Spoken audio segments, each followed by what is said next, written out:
ABP news आपको रखे आगे। बीटिंग रिट्रीट समारोह दिल्ली में चल रहा था, उसके ठीक बगल में एक बड़ा ब्लास्ट हुआ है। हालांकि कोई बहुत ज़्यादा नुकसान नहीं हुआ, लेकिन 1.5 किलोमीटर की दूरी पर यह धमाका हुआ। ये धमाका अब्दुल कलाम रोड पर हुआ है, जहां से महज करीब 100 मीटर दूर इजरायली दूतावास है। इजरायली दूतावास के पास ये बॉम्ब ब्लास्ट हुआ है, आईडी ब्लास्ट हुआ है। धमाके में 3 गाड़ियों को नुकसान पहुंचा है। जैसा कि आप लगातार एबीपी न्यूज पर तमाम अपडेट्स सबसे पहले देखते आ रहे हैं। धमाके की सूचना दिल्ली पुलिस को शाम करीब 5 बजे मिली थी। ये आतंकी हमला है या नहीं, इसकी जांच इस वक्त की जा रही है। दिल्ली पुलिस कमिश्नर ने 3 स्पेशल टीमें बनाई हैं और तीनों टीमें अभी छापेमारी के लिए निकल चुकी हैं। बोतल बम झाड़ियों में छिपाया गया था। बताया जा रहा है कि धमाके में अमोनियम नाइट्रेट का इस्तेमाल किया गया है। बम के बोतल में रखे होने की आशंका जताई गई है। ग्राउंड जीरो पर हमारे 2 रिपोर्टर पल पल की खबर लगातार सबसे पहले आप तक पहुंचा रहे हैं, नीरज पांडे और मनोज वर्मा। और साथ में यहां पर मेरे साथ न्यूज रूम में हमारे वरिष्ठ सहयोगी ओम प्रकाश तिवारी मौजूद है। आप सबका भी मैं बातचीत करूंगा, अपडेट लेता रहूंगा, लेकिन सबसे बड़ी जानकारी इस वक्त की ये है, जो तमाम तस्वीरों से हमको पता लग रही है कि सबसे पहले आप जो एबीपी न्यूज़ पर देख पा रहे हैं कि इजरायली दूतावास के पास ज़बरदस्त ब्लास्ट करने की कोशिश की गई। हालांकि बाद में ये पता लगा कि लो इंटेंसिटी का आईईडी इम्प्रोवाइज एक्सप्लोजिव डिवाइस थी, जिसके जरिए ब्लास्ट किया गया। और सबसे ज़्यादा चिंता की बात यह है कि बीटिंग रिट्रीट समारोह वहाँ से महज 1.5 से 2 किलोमीटर दूर हो रहा था। ये दिल्ली का सबसे सुरक्षित इलाका है जहाँ पर यह ब्लास्ट हुआ है, इजरायली दूतावास के पास। मेरे साथ मेरे सहयोगी ओम प्रकाश तिवारी के पास कोई ताज़ा अपडेट है। ओपी, क्या जानकारी है? बिल्कुल सुमित जी, मैं आपको बता दूं, केंद्रीय गृह मंत्री अमित शाह इस समय अपने घर पर मौजूद हैं और उन्होंने दिल्ली पुलिस कमिश्नर से इस मामले की जानकारी ली है फोन पर ब्लास्ट होने के फौरन बाद। और इसके बाद अब केंद्रीय गृह मंत्री अमित शाह अपने घर पर मामले पर पल पल पर की अपडेट पर निगाह रखे हुए हैं। और गृह मंत्रालय सूत्रों के हवाले से जो खबर आई है उसके मुताबिक गृह मंत्रालय को दिल्ली पुलिस की तरफ से बताया गया है कि ये लो इंटेंसिटी ब्लास्ट था और इस मामले में जिन लोगों का हाथ है उनके बारे में पता लगाने की कोशिश की जा रही है। दिल्ली पुलिस ने ये मामले की जांच स्पेशल सेल को सौंप दी है। साथ ही केंद्रीय गृह मंत्री इस मामले में थोड़ी देर बाद दिल्ली पुलिस कमिश्नर को और ज्यादा जानकारी के लिए अपने आवास पर भी बुला सकते हैं। सुमित जी, बिल्कुल, अमित शाह ने मामले की जानकारी ली। अमित शाह अपने आवास पर मौजूद है, लगातार पल पल के अपडेट उन तक पहुंचाए जा रहे हैं। देश के गृह मंत्री अमित शाह। लेकिन यह इलाका नीरज पांडे चारों तरफ का वेल सिक्योर्ड इलाका है। दिल्ली के सबसे सुरक्षित इलाकों में इस जगह की गिनती होती है। अब्दुल कलाम रोड की इजरायली दूतावास है, वहां पे अमेरिका के बाद सबसे अधिक सुरक्षा कहीं है तो वो इजरायली दूतावास पे होती है। मैं ये जानना चाहता हूं नीरज, वहां लगे सीसीटीवी कैमरे क्या दिखा रहे हैं? कौन आया था जो ये आईडी लगा के चला गया? देखिए, सीसीटीवी कैमरे खंगाले जा रहे हैं, दिल्ली पुलिस उसकी जांच कर रही है। अभी तक उस पर यह नहीं पता चल सका है कि आखिर कौन थे, क्या थे, लेकिन 3 टीमें बनाई गई हैं और तीनों टीमें जांच के लिए रवाना हो चुकी हैं। कुछ लोगों के यहाँ छापेमारी भी हो सकती है। लेकिन सुमित, जो सबसे बड़ी बात आपने कही कि ये जो एरिया है बहुत ही सिक्योर एरिया है और इस एरिया की जो सबसे बड़ी खासियत ये है कि जहाँ भी ये ब्लास्ट हुआ ठीक उसके 100 मीटर इजरायली दूतावास है। लेकिन एक और महत्वपूर्ण बात है कि उसके ठीक पहले 3 अब्दुल कलाम रोड यानी कि उड़ीसा के मुख्यमंत्री नवीन पटनायक का घर भी है। यही नहीं, पास में ही यानी इससे 500 मीटर पहले ताज मानसिंह होटल है और उसके दूसरी तरफ 500 मीटर आगे होटल क्लैरजेज है। तो ये बहुत ही महत्वपूर्ण एरिया है। दूसरा एक और जो सबसे महत्वपूर्ण विषय है सुमित, कि यही रोड सीधा 7 लोक कल्याण मार्ग यानी प्रधानमंत्री आवास के लिए भी यही रोड सीधा जाता है और यहाँ से महज 2 किलोमीटर की दूरी है प्रधानमंत्री आवास की और 2 किलोमीटर की दूरी है यहाँ से विजय चौक की, जहाँ पे उस समय जब ये घटना हुई तो बीटिंग रिट्रीट की तैयारियां चल रही थी और ठीक उसके बाद 15 मिनट बाद बीटिंग रिट्रीट शुरू हो गया था। तो ये एरिया, इस एरिया में आईडी ब्लास्ट होना अपने आप में कहीं ना कहीं सुरक्षा को चेतावनी है। सुरक्षा के लिए बड़ी बात कह रहे हैं आप नीरज पांडे। यहाँ पे आप चैलेंज है। मनोज, मैं आपसे पूछना चाहूंगा, मनोज आप लगातार दिल्ली पुलिस को कवर करते रहे हैं, क्या ये नहीं समझा जाए दिल्ली पुलिस की ये बड़ी नाकामी है? उनकी नाक के नीचे हिंदुस्तान के वेल सिक्योर्ड इलाके में, सबसे सुरक्षित इलाके में इतनी बड़ी हिमाकत करने की कोशिश की गई। प्रधानमंत्री आवास 2 किलोमीटर की दूरी पर, बीटिंग रिट्रीट 1.5 किलोमीटर की दूरी पर, नवीन पटनायक का घर 50-500 मीटर की दूरी पर। इसका मतलब कहीं ना कहीं दिल्ली पुलिस आंखें मूंदे बैठी थी क्या? सोशल मीडिया पोस्ट के जरिए अपने कागज को कहा था कि वो बिल्कुल देखिए सुमित, कहीं ना कहीं चूक जरूर हुई है, क्योंकि जिस वक्त ये बीटिंग रिट्रीट का प्रोग्राम शुरू ही होने वाला था उस वक्त राजधानी दिल्ली के अंदर भारी सुरक्षा मौजूद होती है, तो कहीं ना कहीं इसे बहुत बड़ी चूक भी कह सकते हैं। और लगातार एजेंसीज के अलर्ट भी आते रहते हैं पुलिस को, और ऐसे अचानक से ब्लास्ट हो जाना एक बहुत बड़ी चूक को दर्शाता है। नीरज राजपूत मेरे साथ मौजूद हैं। नीरज, क्या ये बहुत बड़ी चूक है दिल्ली पुलिस की? बिल्कुल ठीक कहा आपने। और ये वही जगह है, यहाँ पे करीब ही वर्ष 2012 में जो इजरायली एम्बेसी के डिप्लोमेट्स की गाड़ी पर जो अटैक हुआ था वो ठीक यहीं पर इसके बेहद करीब हुआ था। और उससे पहले भी जो इजरायली एम्बेसी है दुनिया की सबसे संवेदनशील एम्बेसीज में से माना जाता है, जो कि हमेशा से टारगेट पे रहती है, चाहे वो गल्फ कंट्रीज हो या फिर और जो इस्लामिक कंट्रीज हैं उनके निशाने पर रहती है। इसी वजह से जो है यहाँ पर सुरक्षा होनी बहुत जरूरी थी। और ऐसे समय में जबकि बीटिंग रिट्रीट सेरेमनी यहाँ बेहद करीब चल रही है, यहाँ से महज 2.5 किलोमीटर की दूरी पर विजय चौक रायसेना हिल्स है, जहाँ पर राष्ट्रपति, उपराष्ट्रपति, प्रधानमंत्री, CDS, chief of defence staff सब वहाँ पर मौजूद है। सुरक्षा बहुत कड़ी है, उसके बावजूद भी महज 2 या 2.5 किलोमीटर की दूरी पर यहाँ से विजय चौक पर यहाँ पर बम ब्लास्ट हो जाता है। ऐसे में बहुत बड़े सवाल खड़े करती है दिल्ली पुलिस की कार्यशैली पर कि इस तरह की सुरक्षा इंतजाम क्यों नहीं किए गए थे। खासतौर से ये जो लुटियंस का एरिया है ये पूरा सीसीटीवी से कवर रहता है, और इजरायली एम्बेसी की खुद की अपनी सुरक्षा रहती है और पुलिस की भी यहाँ पर सुरक्षा रहती है। उसके बावजूद भी अगर बम ब्लास्ट हो जाता है तो ये अपने आप में सुरक्षा पर राजधानी दिल्ली की बहुत बड़े सवाल खड़े करती है। जी बिल्कुल, देखिए सुमित, बहुत बड़े सवाल खड़ा करता है राजधानी दिल्ली की सुरक्षा व्यवस्था पर। इजरायली एम्बेसी की खुद की सुरक्षा होती है, उसके अलावा दिल्ली पुलिस की सिक्योरिटी मौजूद होती है, और ऐसे समय में जब बीटिंग रिट्रीट का प्रोग्राम शुरू ही होने वाला था तब ये धमाका हो जाना अपने आप में कहीं ना कहीं एक बहुत बड़ी चूक है। जी, और जहां तक मुझे याद आ रहा है, ओम प्रकाश तिवारी के पास भी एक अपडेट भी, लेकिन ये जानकारी आ रही है जो मेरी याददाश्त के मुताबिक आज ही के दिन 29 जनवरी के दिन ही शायद 50 का दशक था जब भारत और इजरायल के बीच औपचारिक तौर पर संबंध बने थे, राजनयिक संबंध। और उसी दिन पर, मेरे ख्याल से तारीख को एक बार चेक करना पड़ेगा, उसी दिन पर यह ब्लास्ट कर कहीं ना कहीं इस दोस्ती को हमला करने की पर हमला करने की कोशिश की गई है। ओपी, आपके पास कुछ और जानकारी भी है? बिल्कुल सर, मैं अब आपको बता दूं सुमित सर कि एबीपी न्यूज़ एक बार फिर अपने दर्शकों को आगे रख रहा है और सीसीटीवी फुटेज के हवाले से जानकारी दे रहा है अपने दर्शकों को। जांच एजेंसियों ने जो आसपास की सीसीटीवी फुटेज खंगाली है उसके मुताबिक एक कार वहां पर आती हुई देखी गई। कार में 2 से 3 लोग थे और उसके बाद कार का शीशा खोला गया और कार से एक पैकेट फेंका गया। ये जो पैकेट फेंका गया, इस पैकेट में ही वो बम था। पैकेट फेंकने के थोड़ी देर बाद ही ब्लास्ट हो गया। एबीपी न्यूज़ अपने दर्शकों तक सबसे पहले ये जानकारी पहुंचा रहा है वहां पर मिली सीसीटीवी फुटेज के हवाले से। एक कार वहां पर सीसीटीवी फुटेज में आती देखी गई है। इस कार में 2 से 3 लोग थे।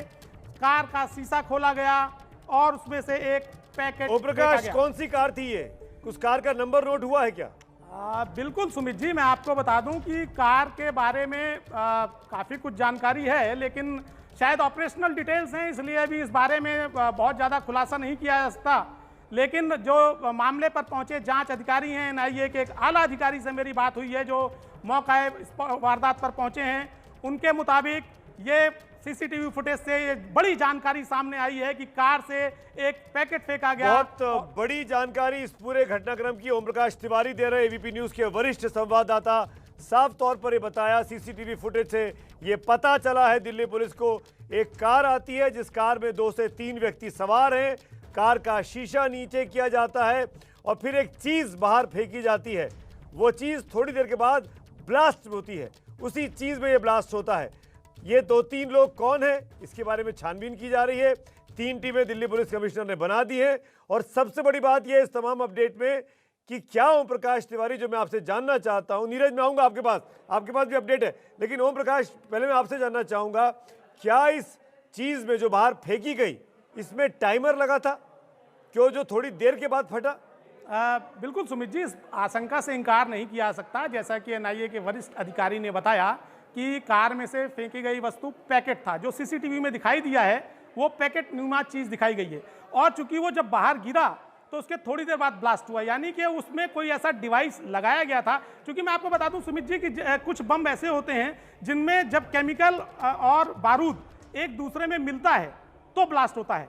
तो ऐसा हो सकता है कि जो पैकेट फेंका गया उसके अंदर, उस बोतल के अंदर या पैकेट के अंदर वो केमिकल और बारूद आपस में मिला और उसके बाद ब्लास्ट हो गया। लेकिन सबसे बड़ी खबर यह है कि कार से फेंका गया था बम। सुमित जी, सबसे बड़ी जानकारी इस वक्त की ताजा अपडेट आ रहा है। एक कार आई, सीसीटीवी फुटेज में दिल्ली पुलिस के अधिकारियों ने देखा। एनआईए के वरिष्ठ सूत्रों के मुताबिक ये जानकारी मिल रही है। एनआईए की टीम वहां पहुंची हुई है। मौका वारदात पर एक कार आती है, उस कार में 2 से 3 लोग सवार हैं। कार का शीशा नीचे होता है और एक वस्तु बाहर फेंकी जाती है, उसी से ब्लास्ट होता है। और यह पूरा घटनाक्रम शाम को 5:05 के आसपास होता है, जब दिल्ली में बीटिंग द रिट्रीट गणतंत्र दिवस समारोह का समापन समारोह शुरू होता है। उसके ठीक कुछ मिनटों के बाद ये ब्लास्ट इजराइल एम्बेसी के सामने, वहां से करीब 100 मीटर की दूरी पर देखा जाता है। नीरज पांडे के पास अपडेट है। नीरज, क्या जानकारी है आपके पास, अगर आप सुन सकते हैं तो? जी बिल्कुल, मैं आपको बिल्कुल सुमित, मैं आपको बता दूं कि लगातार पुलिस के अधिकारियों के आने जाने का सिलसिला शुरू है। अभी भी एक पुलिस अधिकारी की गाड़ी अंदर गई है और लेकिन कोई भी कुछ बोलने के लिए तैयार नहीं। जब जिससे बात करने की कोशिश की जाती है वो चुपचाप शीशा ऊपर करके निकल जा रहा है। लेकिन निश्चित रूप में बहुत सेंसिटिव मामला है, क्योंकि अब तक मैंने देखा करीब आधा दर्जन से ज़्यादा 6 से 7 गाड़ियां ऐसी हैं जो सीपी और स्पेशल सीपी और जॉइंट सीपी या डीसीपी रैंक के अधिकारियों की अंदर गई हैं और कुछ 1-2 गाड़ियां बाहर आई हैं। तो निश्चित रूप में दिल्ली पुलिस के नाक का सवाल है और दिल्ली पुलिस के लगातार आला अधिकारी यहां मौके पर आ रहे हैं और इस पूरे मामले पर अपना काम कर रहे हैं। लेकिन एक जो बहुत बड़ा सवाल खड़ा करता है सुमित, जो आपने भी कहा और ये सब लोग जानना चाहते हैं कि आखिर इस हाई सिक्योरिटी जोन में ये आईडी बम पहुंचा कैसे। दिल्ली पुलिस के लिए एक बहुत बड़ा सवाल है, वो भी ऐसे समय में 26 जनवरी के समय पूरा Lutyens zone high secured zone में तब्दील हो जाता है। हर जगह नाके लगे होते हैं, हर जगह जांच होती है, हर एक गाड़ी को जांच करके ही अंदर और इधर उधर जाने दिया जाता है। तो ऐसे में ये आईडी बम पहुंचा कैसे, ये एक बहुत बड़ा सवाल है। जी सुमित, और यही सबसे बड़ी जांच का विषय होगा कि दिल्ली में इस वक्त में जब इतनी बड़ी सेंसिटिव की तारीखें हैं, 26 जनवरी के आसपास दिल्ली में वैसे सुरक्षा के तमाम इंतजाम होते हैं, फिर इस तरह की हिमाकत कौन कर सकता है? मनोज वर्मा, आपके सूत्र दिल्ली पुलिस के अधिकारी क्या बता रहे हैं? किसी ने क्या जिम्मेदारी ली है इस ब्लास्ट के पीछे? कौन लोग हो सकते हैं? जी बिल्कुल, देखिए सुमित, अभी तक आधिकारिक रूप से दिल्ली पुलिस ने अपना बयान जारी नहीं किया है कि क्या इसके पीछे किसका हाथ हो सकता है। लेकिन मैं आपको बताना चाहूंगा, जो स्पेशल सेल की क्विक रिस्पांस टीम है वो अब उस रूट की छानबीन कर रही है जिस रूट पर वो गाड़ी गई थी, जिस गाड़ी से वो पैकेट फेंका गया था, जिस रूट पर वो गाड़ी गई थी, उस रूट की अब छानबीन की जा रही है। उस रूट के तमाम सीसीटीवी फुटेज को निकाला जा रहा है और ये कोशिश की जा रही है ये पता लगाने की कि आखिरकार वो जो गाड़ी थी वो किस रूट पर गई थी। नीरज, अब तमाम इलाके की जो सीसीटीवी फुटेज है उनको खंगाला जाएगा। बिल्कुल मनोज, चूंकि इस इलाके में बहुत ज्यादा सीसीटीवी है तो ये ट्रैक किया जा सकता है कि किसने वो यहाँ पर आईडी लगाई होगी, अगर कोई लगाने आया था तो। क्योंकि इजरायली एम्बेसी की खुद की अपनी सीसीटीवी और बाहर भी यहाँ देखिए मेघालय हाउस है, इसके आसपास सब इलाकों में यहाँ पर सीसीटीवी है, उससे पता लगाया जा सकता है। जब 2012 में जो ब्लास्ट हुआ था जिसमें इजरायली एम्बेसी की डिप्लोमेट की गाड़ी इधर से इसी रूट से निकली थी, तुगलक रोड पुलिस स्टेशन के बाहर एक बाइक सवार ने उसमें चलती हुई आईडी लगाई थी, मूविंग आईडी लगाई थी, उसको भी ट्रैक कर लिया गया था। वो ट्रैक इसी से किया गया था क्योंकि यहाँ पर इन इलाकों में सीसीटीवी लगे हुए हैं और जो तार जो जुड़े हुए थे वो ईरान से जुड़े हुए पाए गए थे, क्योंकि ईरान की और इजराइल की जो दुश्मनी जो है बहुत सालों से है, बहुत पहले से है। इसीलिए हमेशा जो तार जो जुड़े जाते हैं वो गल्फ कंट्रीज से इजराइल के, और क्योंकि भारत और इजराइल के जो संबंध है बहुत ज्यादा मजबूत है, इसको लेकर ही ये शायद हो सकता है कि ये टारगेट किया गया हो इजराइल एम्बेसी के बाहर, जिसने भी आईडी लगाई है, जिसमें कि जैसे कि जानकारी मिल रही है कि कई कारें जो है उनको डैमेज हुआ है।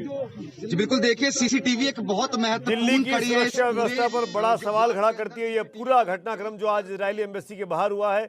दिल्ली हाई सिक्योरिटी जोन है और दिल्ली का ये इलाका, लुटियंस दिल्ली का ये इलाका जो कि बहुत ज़्यादा अति संवेदनशील इलाका है, वहाँ पर ये इतनी बड़ी कोशिश की गई और वो भी तब जो कि शाम का वक्त था, जब अमूमन ट्रैफिक होता है, जब अमूमन लोग बाग सड़क पे होते हैं। तो दिन दहाड़े आप कह सकते हैं कि आईडी ब्लास्ट करने की कोशिश इजरायली एम्बेसी के बाहर की गई है। ओम प्रकाश तिवारी के पास कुछ और अपडेट आ गया। ओपी, बिल्कुल सुमित जी, मैं आपको बता दूं, जो मौका वारदात पर दिल्ली पुलिस की स्पेशल सेल ने और नेशनल इन्वेस्टिगेशन टीम जो इस समय एक्सरसाइज कर रही है वहां पर इन्वेस्टिगेशन की, उससे एक बात बहुत साफ निकल कर सामने आई है कि ये बम दिल्ली की मार्केटों से ही खरीदे गए सामान से बनाया गया रहा होगा। जांच टीमों को जो सामने के 3 गाड़ियां हैं उन पर जो स्प्लिंटर्स के निशान मिले हैं उनमें बाल बेरिंग के निशान भी हो सकते हैं, यानी कि साइकिल के अंदर जो बाल बेरिंग डाली जाती हैं उनके निशान भी हो सकते हैं। जांच अधिकारियों का मानना है कि ये जो बम बनाया गया था इसका सामान संभवतः दिल्ली की लोकल मार्केटों से ही खरीदा गया रहा होगा। दूसरी अहम बात यह कि वहां पर जो नुकसान हुआ है, जांच अधिकारियों के आकलन के मुताबिक केवल 3 गाड़ियों के शीशे टूटे पाए गए हैं और उन गाड़ियों पर कुछ निशान भी इस तरह के पाए गए हैं जिनसे ऐसा लगता है कि ये स्प्लिंटर्स और बाल बेरिंग के निशान हो सकते हैं। फिलहाल एनआईए और स्पेशल सेल की टीम वहाँ से सामान इकट्ठा करने का काम कर रही है कि ब्लास्ट में से जो सामान ब्लास्ट के दौरान बाहर निकला उसके एक सूत्र कहीं ना कहीं मिल जाएं। और इस मामले की जांच के लिए दिल्ली पुलिस की स्पेशल सेल की न्यू दिल्ली रेंज को आधिकारिक तौर पर यह जांच सौंप दी गई है। डीसीपी पीएस कुशवाहा की टीम इस ब्लास्ट की जांच करेगी। सुमित जी, तो बड़ी जानकारी आप दे रहे हैं कि कुल मिलाकर जो बम बनाने का सामान है वो दिल्ली के बाजारों से ही खरीदा गया होगा। फुटकर में सामान खरीदा, उसको असेंबल किया और फिर ये ब्लास्ट करने की कोशिश की गई। लेकिन ओम प्रकाश, ये बात मैं समझना चाहूंगा, इजरायली एम्बेसी से 150 मीटर दूर क्यों फेंका गया? अगर एम्बेसी निशाना थी तो एम्बेसी के दरवाजे पर क्यों नहीं ये ब्लास्ट किया गया? आप तो गाड़ी में बैठ के आए थे, ब्लास्ट करके भाग सकते थे, फिर ये इतनी दूरी पर क्यों? क्या कोई और भी निशाने पर हो सकता है? बिल्कुल सुमित जी, देखिए मैं आपको बता दूं, अगर आपको इसके पहले वाला इजरायली एम्बेसी के सामने वाला ब्लास्ट ध्यान हो तो चलती गाड़ी पर बम चिपकाया गया था, स्टिकर बम चिपकाया गया था उस समय चलती गाड़ी पर। और सबसे अहम बात यह है कि वो गाड़ी भी इजरायली दूतावास के अंदर नहीं जा पाई थी, बाहर ही वो बम ब्लास्ट हो गया था। जो भी ये आतंकवादी या जो भी ये अराजक तत्व थे उनको ये बहुत अच्छी तरह पता था कि अगर वो वहाँ पर फेंकेंगे तो वहाँ से रिटेलिएशन हो सकता है। और ये ऐसा अमूमन होता है कि अगर आप किसी एम्बेसी के दरवाजे पर अमूमन सुमित जी आप भी अगर जाएं और गाड़ी अगर रोकने की कोशिश करें तो वहाँ से तुरंत कोई ना कोई शख्स पूछ लेता है, हाथ हिला देता है। दूसरी बात, अंदर से जो है स्नाइपर आपके ऊपर निगाह रखे हुए होता है, हर दूतावास के अंदर ये प्रैक्टिस होती है। तो ऐसे में ये जो आतंकवादी थे या जो भी अराजक तत्व थे, इनकी कोशिश थी दिल्ली को एक मैसेज देने की, जांच एजेंसियों को मैसेज देने की और संभवतः सरकार को एक मैसेज देने की। यही कारण है लो इंटेंसिटी ब्लास्ट यूज किया गया। जैसा कि आप बिल्कुल ठीक कह रहे हैं, वो चाहते तो इससे बड़ा बम भी फेंक सकते थे। Sumit ji, low intensity blast हुआ है राजधानी दिल्ली के एक वेल सिक्योर्ड इलाके में, अबुल कलाम रोड पर, इजरायली एम्बेसी से करीब 150 मीटर की दूरी पर, बीटिंग रिट्रीट समारोह से करीब 2 किलोमीटर की दूरी पर, और प्रधानमंत्री आवास का जो गेट है, लोक कल्याण मार्ग का जो पिछला दरवाजा है, वहां से भी करीब 2 किलोमीटर की दूरी पर ये लो इंटेंसिटी ब्लास्ट हुआ है। वो भी तब जबकि दिल्ली में सुरक्षा व्यवस्था पूरे चाक चौबंद होने का दावा दिल्ली पुलिस ने किया था, उस दौरान ये हुआ है। गनीमत है जान माल का बहुत बड़ा नुकसान नहीं हुआ। लो इंटेंसिटी, कम तीव्रता का ये ब्लास्ट हुआ है। अगर ये ज़्यादा तीव्रता का होता तो बहुत बड़ा नुकसान हो सकता था, वो भी तब जबकि दिल्ली में इतनी ज़्यादा सिक्योरिटी है। सवाल ये खड़ा होता है इन परिस्थितियों में, मनोज अगर आप मुझे सुन पा रहे हैं, अब आगे क्या? आपने टीम बना दी है, टीम जांच कर रही है, सीसीटीवी फुटेज खंगाल रही है, लेकिन कोई सक्सेस कब तक मिलेगी और मिलेगी कि नहीं मिलेगी? जी बिल्कुल, देखिए जिस टीम को इस जांच का जिम्मा सौंपा गया है वो स्पेशलाइज्ड टीम है और उस टीम ने इस तरीके के कई मामलों को सुलझाया। तो ऐसा कहना तो गलत होगा कि सक्सेस नहीं मिलेगी। जब जांच को आगे बढ़ाया जाएगा और एक एक कड़ी को कड़ी से जोड़ा जाएगा, उसके बाद सफलता दिल्ली पुलिस को जरूर मिलेगी और ये पता चलेगा कि आखिरकार इस पूरी साजिश के पीछे कौन लोग थे। नीरज राजपूत हमारे साथ मौजूद है एक बड़ी खबर के साथ। नीरज, को एक बड़ी खबर बता रहे हैं आप। जो जानकारी मिल रही है उसके मुताबिक दिल्ली पुलिस ने और अलर्ट जारी किया है कि दिल्ली के लिए, क्योंकि बम ब्लास्ट हुआ है और उसके साथ साथ क्योंकि कई जगह पर किसानों का धरना भी चल रहा है और अभी हमने देखा, जहां से मैं भी आया हूं, तुरंत बीटिंग रिट्रीट सेरेमनी वहां पे हो रही थी, तो इसीलिए पूरे इलाके को अलर्ट जारी किया गया कि यहाँ पर सभी एक्टिव रहें, अलर्ट रहें, सारे पुलिस वाले रहें। और अगर हम यहाँ की बात करें तो देखिए कितने पुलिस वाले यहाँ पर मौजूद हैं, पैरामिलिट्री फोर्स यहाँ पर मौजूद है। पूरे इलाके को जो है यहाँ पर इसको बंद कर दिया गया और जांच जो है पूरी चल रही है ये देखने के लिए कि क्या वाकई में, क्योंकि अभी तक जो जानकारी मिल रही है मनोज की वो ब्लास्ट हो सकता है, आईडी ब्लास्ट हो सकता है, लेकिन किस तरह का ब्लास्ट हो सकता है, क्या उसमें किस तरह का एक्सप्लोजिव यूज किया गया था, इस्तेमाल किया गया था, उससे भी लिंक पता चलता है कि आखिरकार कहां तार जुड़े हो सकते हैं इस ब्लास्ट के। नीरज, एयरपोर्ट पे भी क्या अलर्ट जारी किया गया है? ऐसी जानकारी मिली है कि अलर्ट पर जारी किया गया है कि वहां पर हो सकता है कि वहां पर इस तरह की, क्योंकि इस तरह के अमूमन जब ब्लास्ट होते हैं तो अलर्ट जारी कर दिया जाता है कि सभी को अलर्ट कर दिया जाता है कि आप जो है जितनी भी यूनिट्स हैं, जहां भी संवेदनशील इलाके हैं, सुरक्षित इलाके हैं, उन सबको हाई अलर्ट पर रहना चाहिए। बिल्कुल सुमित, तो हाई अलर्ट जो है वो दिल्ली के अंदर कर दिया गया है और आपको बताना चाहूंगा कि तमाम जो यूनिट्स हैं वो लगातार यहां पर पहुंच रही हैं। स्पेशल सेल की तमाम यूनिट्स यहां पर पहुंच चुकी है और स्पेशलाइज्ड यूनिट भी यहां पर पहुंच चुकी है और तमाम सबूत इकट्ठे किए जा रहे हैं। तस्वीरें मेरे कैमरामैन मनोज त्रिपाठी देखिए आपको वहां के दिखाएंगे, जहां पर जो तमाम पुलिस के अधिकारी जहां पर खड़े हुए हैं। देखिए ये वो जगह है, यहाँ से कैमरामैन मनोज त्रिपाठी जो है आपको यहाँ से दिखा रहे हैं।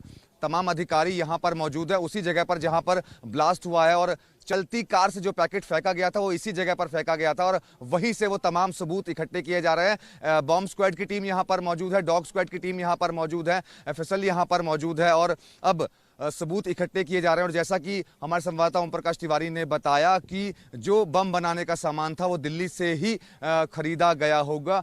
तो अब जो बड़ी जानकारी आप दे रहे हैं मनोज, यहाँ पर गृह मंत्री अमित शाह अपने घर पर मौजूद हैं, लगातार तमाम अपडेट्स ले रहे हैं। खबर यह आ रही है कि दिल्ली पुलिस कमिश्नर से उन्होंने फोन पर बात भी की है इस पूरी खबर के मद्देनजर कि आखिरकार हुआ तो हुआ क्या और क्यों हुआ। सवाल अभी भी सबसे बड़ा यही है कि क्या ये दिल्ली पुलिस की नाकामी नहीं है। एक ऐसी तारीख में दिल्ली के हाई सिक्योर्ड इलाके में अबुल कलाम रोड पर एक ज़बरदस्त आईडी ब्लास्ट हुआ है और आपको ये भी बता दें कि ये इजरायली एम्बेसी से महज 150 मीटर की दूरी पर हुआ और बीटिंग रिट्रीट समारोह से महज 2 किलोमीटर की दूरी पर शाम को 5 बजे के आसपास ये ब्लास्ट हुआ है। सीसीटीवी फुटेज में कार देखी गई है जिसमें 2 से 3 लोग सवार थे और उन्होंने एक चीज़ बाहर फेंकी, एक वस्तु बाहर फेंकी जिसमें ये ब्लास्ट हुआ है। कोई जान का नुकसान नहीं है। 3 कारें जो वहाँ खड़ी थी उनको ज़रूर नुकसान पहुँचा है। और ये भी अपडेट एबीपी न्यूज़ के जरिए आपको बता दें कि जानकारी मिल रही है सूत्रों के मुताबिक कि बम बनाने का सामान भी टुकड़ों में, फुटकर में दिल्ली के बाजारों से ही खरीदा गया होगा। इस बात की जानकारी हमारे सूत्र, हमारे सहयोगी ओपी तिवारी को दे रहे हैं। लेकिन इस बीच मेरे एक और सहयोगी इंद्रजीत राय फोरेंसिक के मामले में जो कि एक्सपर्ट है, पहुंच चुके हैं स्पॉट पर। इंद्रजीत, क्या कह रहा है आपका स्पॉट एनालिसिस, क्या क्या चीजें निकलकर सामने आ रही हैं? जी देखिए, 2-3 चीज़ें तो साफ हैं सुमित जी कि यहाँ पे जो भी ब्लास्ट हुआ है वो इम्प्रोवाइज था, यानी कि जो भी बम था उसको वायरलेस तरीके से उसको डेटोनेट किया गया है। डिस्ट्रॉयर जो थे वो बहुत ज़्यादा नहीं थे, यानी कि जो उसमें छर्रे होते हैं या जो आयरन का इस्तेमाल होता है वो बहुत ज़्यादा नहीं होता है। क्योंकि जो नुकसान हुआ है, मेरी दाईं तरफ मैं आपको तस्वीरें दिखाना चाहूँगा, जो इस किनारे का इलाका है, इस इलाके में रखा गया था बम। उसके आसपास कुछ गाड़ियां खड़ी थी। यहाँ के जो अगल बगल रहने वाले लोग हैं वो लोग बता रहे हैं कि उन्होंने धुआं उड़ते हुए देखा है, यानी कि रॉ एक्सप्लोसिव का इस्तेमाल किया गया है। ये बात बड़ी साफ सी है। अब ये एक्सप्लोसिव कौन सा है, अमोनियम है, ग्लूकोनाइट है या एप्रेक्स है, कौन सा है, ये अभी यहाँ से सैंपल लेके जाया जाएगा। उसको लैब में इस बात की टेस्टिंग की जाएगी कि आखिर ये किस तरीके का एक्सप्लोसिव है। लेकिन ये ज़रूर है कि इस इलाके पे रखना, इस आज की तारीख में रखना, इस जगह को चुनना, क्योंकि इस ब्लास्ट को भीड़ भाड़ वाली जगहों पे भी कराया जा सकता था, यहाँ क्यों कराया गया। बहुत सारी चीज़ें हैं जिनको फॉरेंसिक के साथ इन्वेस्टिगेशन के बाकी सवालों से जोड़ के देखा जाएगा और आने वाले जो 3-4 घंटे होंगे उसमें ज़रूर जांच एजेंसियां किसी रास्ते की तरफ बढ़ेंगी। लेकिन फिलहाल यहाँ पे एक्सपर्ट्स की टीम मौजूद है जो कि सैंपल ले रही है। यहाँ से सैंपल लेने के बाद इमीडिएट उसकी केमिकल टेस्टिंग होगी। सबसे पहले ये पता लगाना जरूरी है कि जो एक्सप्लोसिव इस्तेमाल हुआ है उसका प्रकार क्या था और उसकी क्वांटिटी क्या थी। ये दोनों सूचनाएं जब आएंगी इसके आधार पर ही अनुमान लगाया जाएगा कि आखिर ये कौन कर सकता है या किस तरीके से किया जा सकता है। जी, इजरायली एम्बेसी की कार पर बीते कुछ साल पहले भी इस तरह की एक स्टिक बम चिपकाकर ब्लास्ट करने की कोशिश की गई थी। उसको लेकर भी काफ़ी ज़्यादा दिल्ली में उस वक्त गहमा गहमी हुई थी। और जैसा कि मेरे सहयोगी ओम प्रकाश तिवारी लगातार बता रहे हैं कि एक कार आई थी, उससे ये वस्तु बाहर फेंकी गई है। उस कार में 2 से 3 लोग थे, यानी कोई बम स्पॉट पे रखा नहीं था। कोई चीज़ है जो फेंकी गई है। एक गाड़ी के अंदर से कोई सामान फेंका गया है जिसमें ये ब्लास्ट हुआ है। और उसके बाद ये सनसनी मिल गई है पूरी दिल्ली की सड़कों पर, दिल्ली राजधानी जैसी इलाके में, जहां पर सबसे बड़ी जानकारी ये है कि ये पूरा इलाका वीवीआईपी इलाका है, सीसीटीवी कैमरों से लैस इलाका है। प्रधानमंत्री आवास यहाँ से लोक कल्याण मार्ग यहाँ से महज 2 किलोमीटर की दूरी पर है। बीटिंग रिट्रीट समारोह यहाँ से महज 1.7 किलोमीटर दूर हो रहा था। यहाँ पे नवीन पटनायक का भी औपचारिक निवास, जो कि उड़ीसा के मुख्यमंत्री हैं, उनका निवास भी 50 मीटर की दूरी पर है। और सबसे बड़ी बात, ये उड़ीसा एक नक्सल प्रभावित इलाका भी है।